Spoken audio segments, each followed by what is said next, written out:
সবাইকে শুভেচ্ছা। তো গত ভিডিওতে আমরা এর কি ম্যাটেরিয়াল লাগবে, যে র ম্যাটেরিয়ালগুলো, এই ম্যাটেরিয়াল নিয়ে আলোচনা করছিলাম। তো আজকে আমরা যেটি নিয়ে আলোচনা করবো সেটা মূলত এর প্রোগ্রামিং পার্ট নিয়ে।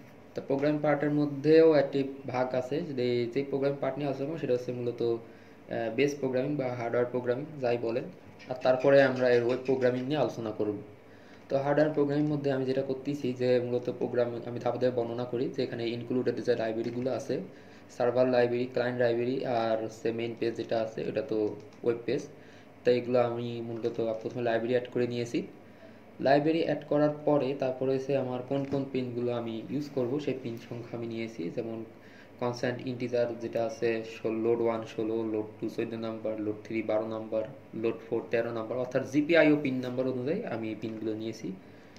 তারপরে এই যে ইনিশিয়ালাইজ আই যেটা, এটা হচ্ছে মূলত আমার হর্নের জন্য। আমি ধাপে ধাপে বর্ণনা করতেছি। প্রথমত যেটা আমি বলতেছি, যেহেতু এটা একটি রিমোট কন্ট্রোল ট্যাঙ্ক আর এটা আমি বাইরেও চালাতে পারি বা ঘরেও চালাতে পারি, সেই কারণে আমি এটি অ্যাক্সেস পয়েন্ট মোড আমি ইউজ করব। মূলত এসটিডি মোড আমি ইউজ করবো না, অ্যাক্সেস পয়েন্ট মোড আমি ইউজ করব। তো সেখানে আমি আমার ওয়াইফাই যে এসএসআইডি আর পাসওয়ার্ড সেট করলাম। তারপরে যেহেতু আমি ওয়েবের সাথে আমি যে আইওনো ফাইলে যে যুক্তটা করবো বা লিঙ্কেজ করবো, লিঙ্কেজটা মূলত আমি স্ট্রিংয়ের মাধ্যমে করব। অর্থাৎ অফ কমান্ডের মাধ্যমে অফ হবে, ওয়ানের মাধ্যমে ওয়ান হবে। অর্থাৎ ওয়ান একটা স্ট্রিং, অফ একটা স্ট্রিং। যখন স্ট্রিং স্ট্রিং ইকুয়াল হবে তখন আমার এইটা কাজ করবে। তো এখানে এই যে সব আমি স্ট্রিং যে ভেরিয়েবলগুলো এগুলো আমি সেট করছি। আর আমার ডিফল্ট আইপি যেহেতু সবাই জানি SP8266 এর ডিফল্ট আইপি হচ্ছে এইটা। তো আমি এখানে আইপি আলাদা করে দিলাম না।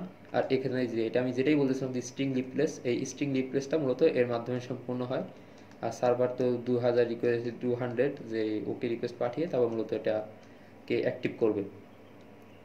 তারপরে এখানে যেটা আছে, এখানে মূলত যে ইফ ইফ এলস লুপন, অর্থাৎ ইফ শর্ত পূরণের মাধ্যমে আমি এই লোডগুলো নিয়ন্ত্রণ করব। প্রথমে হচ্ছে change channel 1 and 2 state as per request. অর্থাৎ আমার একটা মোটর চালাতে, একটা মোটরকে ফরওয়ার্ড এবং রিভার্স দুই ডাইরেকশনে চালাতে দুটি চ্যানেলের প্রয়োজন হবে। অর্থাৎ দুটি ইনপুট সিগন্যালের প্রয়োজন হবে, যেটা আমি L293D মোটর ড্রাইভার সার্কিট আমি প্রেরণ করব।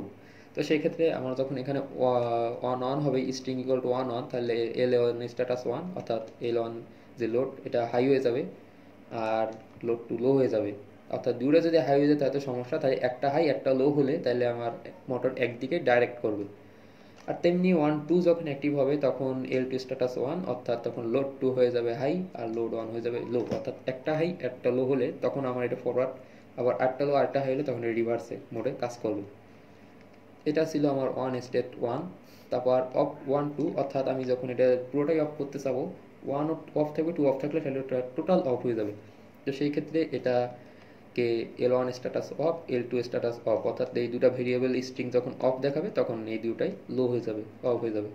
তো চ্যানেল 3 আর 4 যেটা মূলত ওই যে ঘাড় ঘুরিয়ে ঘুরিয়ে যেগুলি মারবে সেটা যে সেটাও একই সিস্টেম, অর্থাৎ এটা ফরওয়ার্ড রিভার্স ডাইরেকশনে কাজ করবে। এই যে অফ 3 4 আমি দেখাচ্ছি। আর challenge 5 as per request, channel 5 হচ্ছে আমার মূলত ওই যে সেই যেটা গুলি মারবে বা পুঁতি দিয়ে যেটা গুলি মারবে সেই মেকানিজমটা, এটা মূলত কোনো ডাইরেকশনেরই দরকার হয় না। আমি ডাইরেকশন যেভাবেই ঘুরাই না কেন ওটা স্প্রিং লোড নিয়ে গুলি মারবে। তো সেক্ষেত্রে আমার খালি একটাই লুপ দরকার হবে, যখন এটা লোড 5 হাই হলে হাই, এই যে 1 হলে তখন এটা হাই, আবার অফ হলে লো। তো এইভাবে আমি মূলত স্ট্রিংয়ের মাধ্যমে ভেরিয়েবল স্টোর আবার ফরওয়ার্ড করে আমি ওয়েবের থেকে যে স্ট্রিং কমান্ডটা নিয়ে তারপর আমি আমার লোডকে নিয়ন্ত্রণ করতে পারি। তারপর এখানে অফ6 হচ্ছে আমার এলইডি, অফ6 হচ্ছে আমার মূলত কিসের জন্য আমি বলি আপনাদেরকে। ও হ্যাঁ, এটা হচ্ছে অফ6 হচ্ছে এটা মূলত এলইডির জন্য। তো আমার এলইডিটাও ঠিক একইভাবে অন আর অফ করবে, সেটা হচ্ছে অফ6 হচ্ছে এলইডি। আর একটা আছে যে রিকোয়েস্ট হচ্ছে অন7, এটা হচ্ছে মূলত সাউন্ড। যখন আমি সাউন্ডের একটা আলাদা ফাংশন আছে, আপনাদেরকে ফাংশনটা দেখাই। ফাংশনটা আমি এক জায়গাতে কপি করে আনছি। তো এটা হচ্ছে আমার এই সাউন্ড, এটা একটা লুপিং ফাংশন।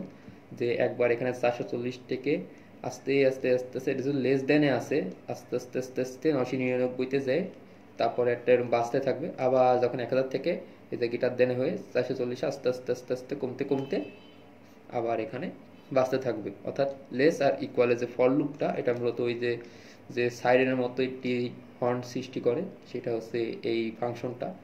তো আমি যখন এই সাউন্ডের রিকোয়েস্টটা যখন পাঠাবো তখন এটা মূলত সাউন্ড অ্যাক্টিভ করবে। 5 সেকেন্ড বা 6 সেকেন্ডের মতো থেকে আবার অফ হয়ে যাবে। তারপরে এখানে যে ওয়েবের যে সিনট্যাক্সগুলো এগুলা যে নিয়ম অনুযায়ী বসানো হয়েছে। আর এখানে আছে ভয়েড সেট আপে যে এইটা আছে। তারপর এখানে যে এই যে দেখানো যাচ্ছে যে এখানে আমি যে এপি মোডটা ইউজ করতেছি সেটা হচ্ছে সফট এপি আইপি, মূলত অ্যাক্সেস পয়েন্ট মোড।